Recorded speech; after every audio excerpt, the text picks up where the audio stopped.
हमारी आज की कहानी है नेकी लौटती जरूर है। बहुत समय पहले की बात है।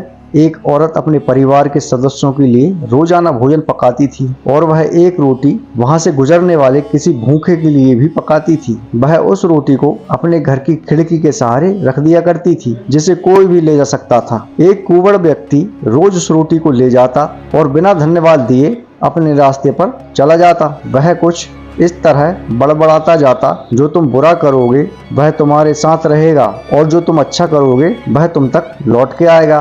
दिन गुजरते गए और ये सिलसिला चलता रहा। वो कुबड़ा व्यक्ति रोज रोटी ले जाता और इन्हीं शब्दों को बड़बड़ाता, जो तुम बुरा करोगे वह तुम्हारे साथ रहेगा और जो तुम अच्छा करोगे वह तुम तक लौट के आएगा। वह औरत उसकी इस हरकत से तंग आ गई थी और मन ही मन खुद से कहने लगी कि कितना अजीब व्यक्ति है, एक शब्द धन्यवाद का तो देता नहीं और ना जाने क्या बड़बड़ाता हुआ चला जाता है। इसका मतलब क्या है? एक दिन क्रोधित होकर उसने एक निर्णय लिया और बोली, मैं इस कुबड़े से निजात पाकर रहूंगी। और उसने क्या किया कि उसने उस रोटी में जहर मिला दिया जो वो रोज उसके लिए बनाती थी। और जैसे ही उसने रोटी को खिड़की पर रखने की कोशिश की कि अचानक उसके हाथ कांपने लगे और वह बोली, हे भगवान, ये मैं क्या करने जा रही थी। और उसने तुरंत उस रोटी को चूल्हे में जला दिया और एक ताजा रोटी बनाई और खिड़की के सहारे रख दी। हर रोज की तरह वह कुबड़ा आया और रोटी लेकर बड़बड़ाता हुआ चला गया, इस बात से बिल्कुल बेखबर कि उस महिला के दिमाग में क्या चल रहा है। हर रोज जब वह महिला खिड़की पर रोटी रखती थी तो वह भगवान से अपने पुत्र की सलामती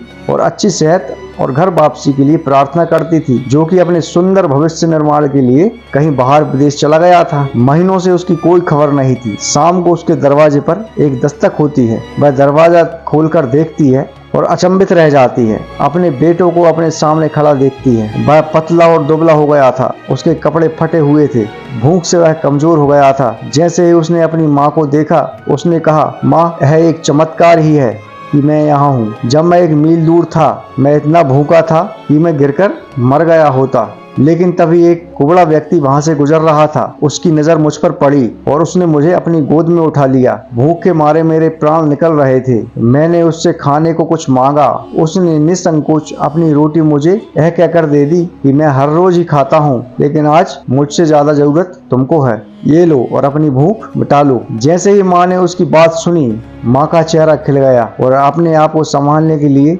उसने दरवाजे का सहारा लिया। दिमाग में वह बात घूमने लगी कि कैसे उसने सुबह रोटी में जहर मिलाया था। अगर उसने वह रोटी आग में जला के नष्ट न की होती तो उसका बेटा उस रोटी को खा लेता और अंजाम होता उसकी मौत। और इसके बाद उन शब्दों का मतलब बिल्कुल स्पष्ट हो चुका था, जो तुम बुरा करोगे वह तुम्हारे साथ रहेगा और जो तुम अच्छा करोगे तुम तक लौटकर जरूर आएगा। दोस्तों, आपको यह कहानी कैसी लगी हमें कमेंट बॉक्स में जरूर बताएं और हमारे चैनल को लाइक, सब्सक्राइब, शेयर जरूर करें और बेल आइकन को भी दबाएं, जिससे कि हमारे आने वाली वीडियो की नोटिफिकेशन आपको मिलते रहें।